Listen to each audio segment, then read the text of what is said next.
fin a la ley. Y al quitar la ley, el pecado quedó muerto. ¡No hay pecado!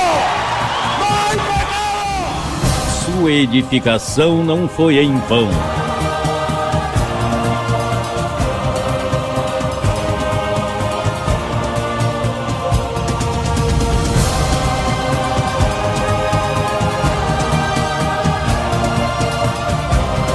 Recordemos as palavras inefáveis do Filho do Homem.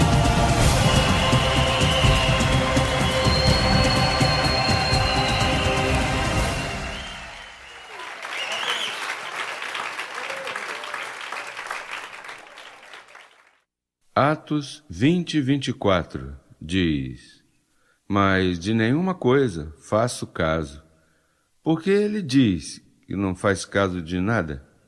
Será que chegavam coisas que chamavam atenção e que aborrecem? Olha que ministração me deu, de nenhuma coisa faço caso, nem estimo preciosa a minha vida para mim mesmo. Olha isso, com tal que acabe minha carreira com gozo e o ministério que recebi do Senhor Jesus para dar testemunho do Evangelho da Lei de Moisés.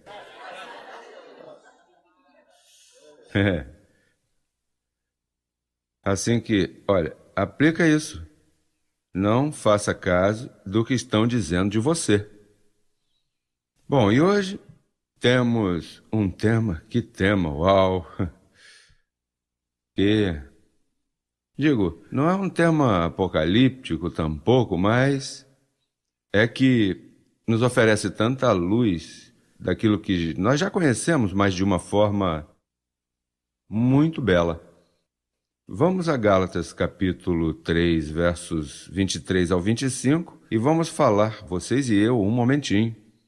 Vamos compartilhar de uma forma simples. Mas antes que viesse a fé,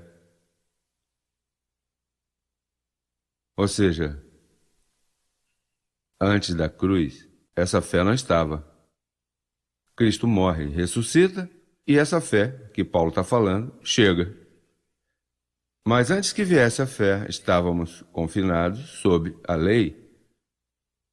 Eu não sei por que tem gente ainda em lei, porque se a fé já chegou, para que estar guardando a lei? Não é assim? E todas as igrejas guardam a lei. Estávamos presos, a palavra confinado, né? Não podia sair daí. Moisés era quem regia tudo. Ou seja, antes que viesse a fé, estávamos confinados sob a lei. Encerrados. Nós não estivemos encerrados, porque tu nasceste depois da cruz e isso já não cabe para você. Paulo está falando dele. Ou seja, que tu não tem nem que pensar. Mas eu não sei porque tem gente guardando a lei hoje, porque eles nem nasceram naquele tempo. A lei foi dada para aquelas pessoas lá. E mais, você nunca esteve em pecado. Porque para estares em pecado, tem que haver uma lei que diga que tu estás em pecado. Católicos nos criticam e dizendo, eles dizem que não há pecado. Há pecado. Eles têm 2000 anos de atraso, porque tu nunca estiveste em pecado. Se foi uma mentira vendida a você por Roma e pelos chamados cristãos de hoje, nunca estiveste em pecado. E sabe quantas vezes você se confessou com o sacerdote, recitando o que fazia ali, né? Naquele caixote. Você nunca esteve em pecado?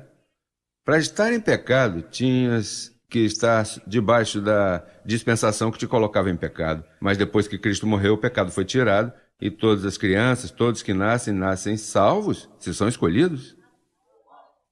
Imagina só. Imagina o engano de Roma, como é grande. Imagine o engano.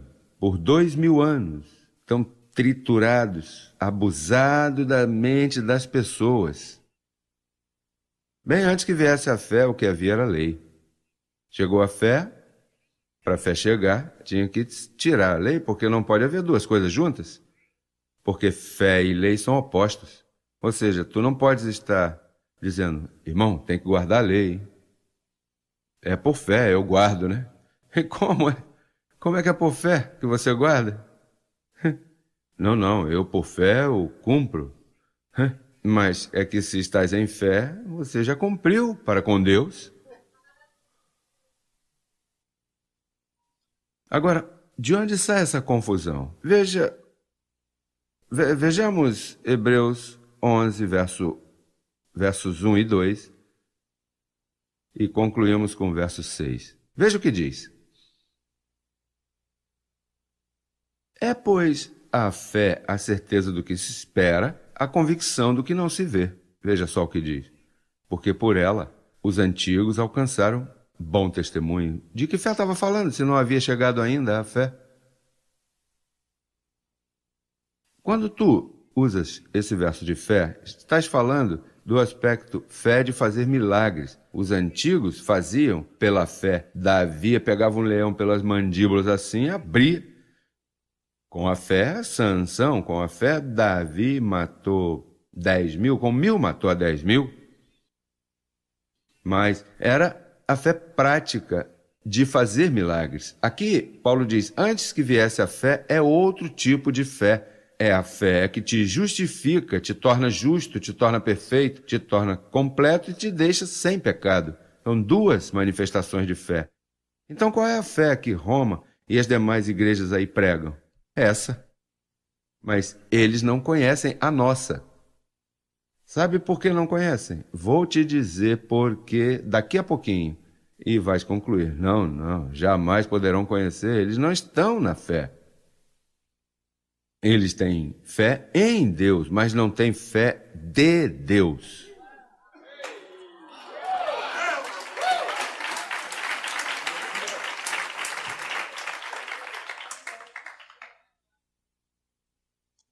Sim, porque a fé que Paulo pregava, quando ele diz, antes que viesse a fé, ainda que já havia fé, fé para fazer milagres, fé em Deus, ou seja, a convicção do que não se vê e dizer sim, é. Antes que viesse esta fé, o único que a experimentou foi Paulo. Os apóstolos não tinham esse tipo de fé. Os 11 apóstolos não eram nem salvos. Nunca foram salvos. Está vendo que, note se não é assim, esta fé é um dom e tu não pode ter pouco nem muito. Ou seja, a fé que os apóstolos tinham, eles diziam, aumenta-nos a fé porque aquela poderia ser aumentada, mas essa não, porque essa aqui chega completa.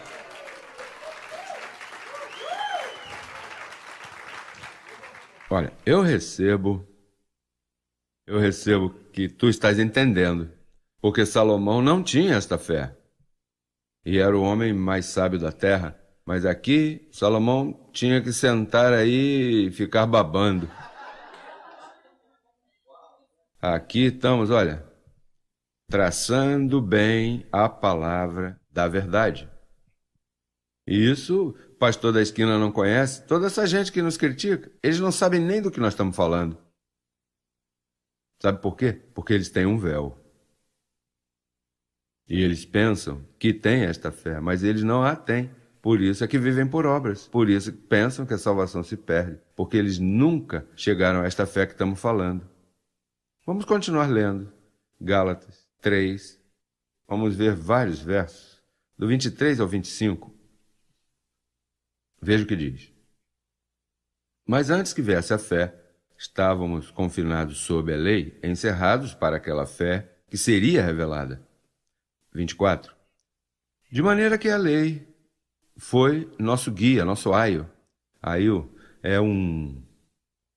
é como um chefe, como alguém que te leva, te conduz, um mestre que te leva. Ou seja, a lei foi dada para te conduzir a isto, porque a lei sabia que você não poderia cumpri-la.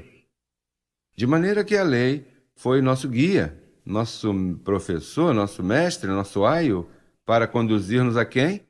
A Cristo. E em que forma te guia? Pois te falando, pode cumprir a lei. Tu diz, não posso. Pois não seja estúpido, então. Entra por fé. Vai continuar tentando. É um mestre que te diz, como tu pretendes cumprir a Deus? Meta-te em Cristo, que ele cumpriu por ti. Dessa forma, é um professor, um mestre, e te diz, nosso aio para levar-nos a Cristo, a fim de que fôssemos justificados por quê? Pela fé que viria. Próximo verso. Mas vindo a fé, o que diz? Já não estamos debaixo de mestres ou tutores, já não estamos debaixo da lei, porque chegou o quê? A fé que salva, a fé que te justifica, a fé que diz, tu estás completo, meu amor, tu estás limpo, santificado, completo, prosperado, assentado em lugares celestiais. Olha, tens todo o pacote a teu favor.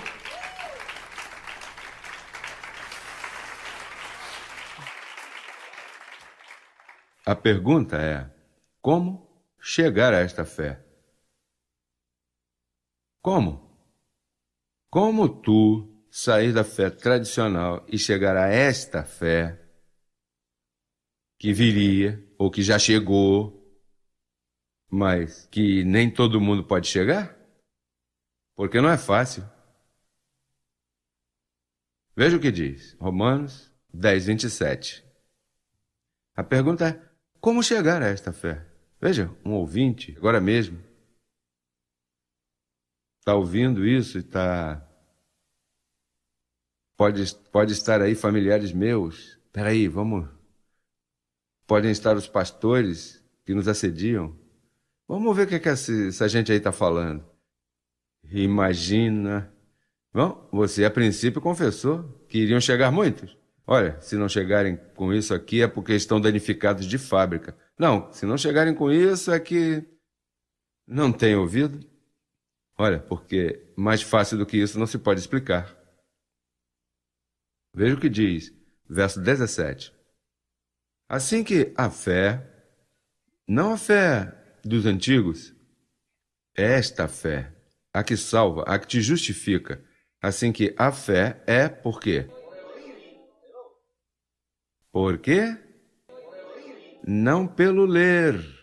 Você sabe que os evangélicos por aí se metem aí numa universidade aí assim, vamos estudar a Bíblia.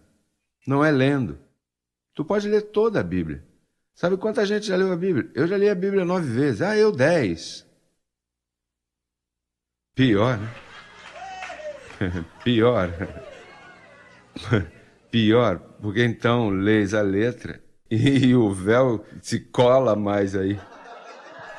Põe em você aí como se fosse uma máscara dessa que para arrancar isso,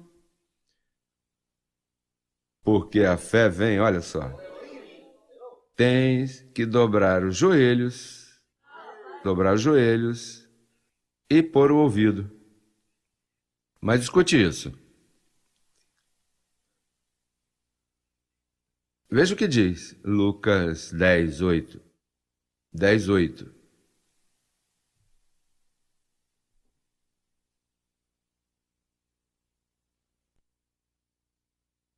Me equivoquei. É 18, 8.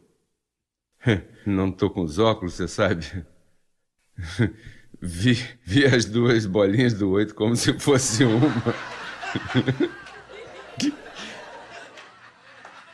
Eu estou fazendo de conta que não preciso de óculos.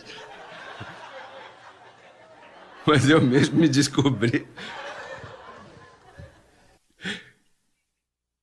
Diz, digo-vos que breve lhes fará justiça, mas quando vier o filho de Maria...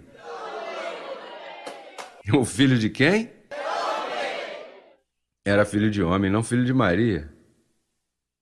Quando vier o filho do homem, achará fé na terra? E de que fé estava falando aí?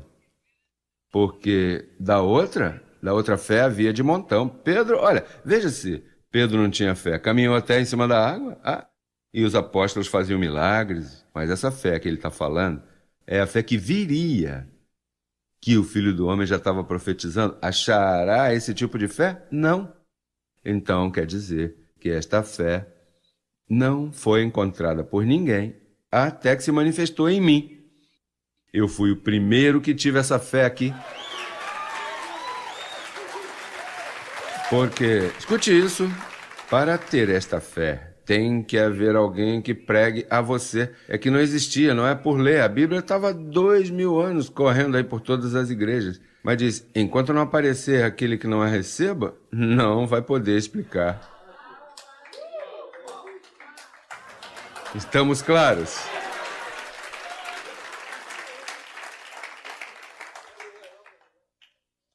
Veja o que diz aí mesmo, Romanos, capítulo 10, verso 15 ou 14 em diante. Vamos ao 14. Como, pois, invocarão aquele no qual não creram? E como crerão naquele de quem não ouviram? E como ouvirão sem haver quem pregue a eles? Tinha que vir alguém a pregar. Mas em 2000 anos, ninguém havia pregado esse tipo de fé que eu estou falando nesta noite. Da outra fé eu já havia escutado também de montão. E mais, tem gente que não vai nem na igreja e diz, eu tenho uma fé cega no Senhor. E bem cega que tá, né? Eu creio firmemente que há um Deus. Todo mundo crê em Deus. Até Satanás, antes de ser liquidado, cria em Deus. Mas é claro, se ele for o Criador. Não, tu vai a toda prisão e pergunta, você crê em Deus? Sim, claro. Não. Eu estou vendo um programa aí em América TV, um tal Benítez, que veio da Espanha. E então, como é que se chama isso? Ah, Oscar Assa perguntava ele. Olha, o que você recomenda? Bom, eu recomendo que ninguém vá à igreja. Porque, por exemplo, eu creio firmemente em Deus. Então ele tinha fé em Deus, não a fé de Deus, mas em Deus ele crê. Né? Então você recomenda que ninguém vá? Então as igrejas... Não, é que Jesus Cristo não fez nenhuma dessas igrejas aí.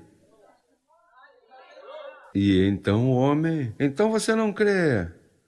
Ou seja, não crê que tem que ir à igreja, nem crê que são feitas por Deus. Nenhuma foi feita por Deus. A igreja de Jesus Cristo não é assim. A igreja de Jesus Cristo é um governo que virá. Já está, mas ele não sabia, né? Ele estava falando de mim sem se dar conta.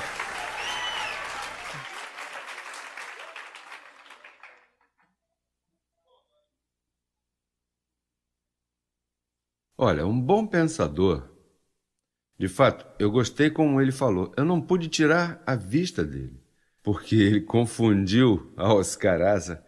Ele disse, agora sim que eu estou confundido. Vai continuar confundido, porque o homem é um bom pensador. Ele não tem a fé ainda, mas anulou todo o sistema religioso e fez muito bem com isso, porque recomendou que não vai ninguém vai à igreja, fiquem em suas casas, pensem.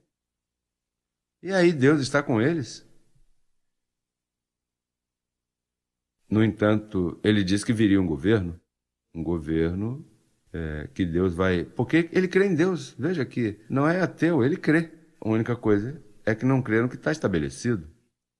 E que faz muito bem, porque isso sim é perder tempo. Ir à igreja hoje é melhor ir a uma festa, rapaz. Eu prefiro ir a qualquer lugar, menos à igreja. Porque é que isso não é igreja. Estão te vendendo gato por lebre. Estão te dizendo, vem à igreja. E não é igreja. Te enganam. Portanto, ir aonde? A menos que seja crescendo em graça. Aqui sim. Aqui há material para isso. Vejamos porque convém esses versos. Segunda carta aos Coríntios, capítulo 3, do verso 14 ao 16. Mas o entendimento deles se endureceu, porque até o dia de hoje, quando leem o Antigo Pacto, permanecem com o mesmo véu não descoberto, o qual por Cristo é tirado. E como Cristo tira esse véu? Pregando. Eu prego, tu escutas, e o teu véu pode cair. Eu recebo que agora mesmo está se caindo aí o véu do montão de abençoados. E a mim o que chama atenção é porque Isaías, sem estar presente... Veja o que é um profeta. Profeta é uma pessoa que aparentemente prega um disparate e depois vai para casa e morde os lábios e bate na sua própria cara, ou seja, se sente mal. A mim tem acontecido que eu tenho dito coisas e eu chego em casa com vontade de quebrar alguma coisa. Por que disse isso? Como sou estúpido, um montão de coisas. Passam 3 meses. Anda, foi por isso que eu falei aquilo. Então, Isaías, vamos a Isaías 25, verso 7. Ele falou isso. E eu imagino que depois sua mente caiu em tristeza, porque ele já vinha profetizando alguma coisa que iria demorar milhares de anos em se cumprir. Verso 7 de Isaías 25. E destruirá neste monte a coberta com que todos os povos estão cobertos, que é a lei, e o véu que envolve... Sim, quando diz o véu que envolve a todas as nações, não se podia cumprir naquele tempo, porque todas as nações não havia ainda se multiplicado, né, a raça. Então, esse véu que envolve todas as nações, o menos que as pessoas imaginam é que é Jesus de Nazaré. Que espetáculo! Esse é o Código Miranda, porque ninguém sabia isso. Ou seja, que Jesus de Nazaré é o estorvo? Sim. De fato, por que Paulo foi chamado de anticristo? Porque ele tocou nesse véu, porque Paulo tocou esse véu. Ninguém fez caso a ele. Disse, para que sejais de outro, do que ressuscitou. Aí mesmo, fora. Não se pode mais escutar esse homem. Os próprios apóstolos o liquidaram, taparam sua boca e escreveram cartas, depois dele para que não crescem nele. Então a razão de eu ser o anticristo é que eu sigo esse padrão que Paulo levava, mas eu sim estou conseguindo tirar o véu. Paulo não pôde tirar esse véu de ninguém. Bom, nem a um. Ele disse, todos me abandonaram. Depois da minha partida, se acabou, que outro tire. O outro tirará, porque eu não posso. Eu vou deixar aí martelo, ferramenta, prego, dinamite, vou deixar tudo aí como fundamento. E depois que ele pegue isso e faça algo com isso para ver se ele poderá tirar. E estamos fazendo.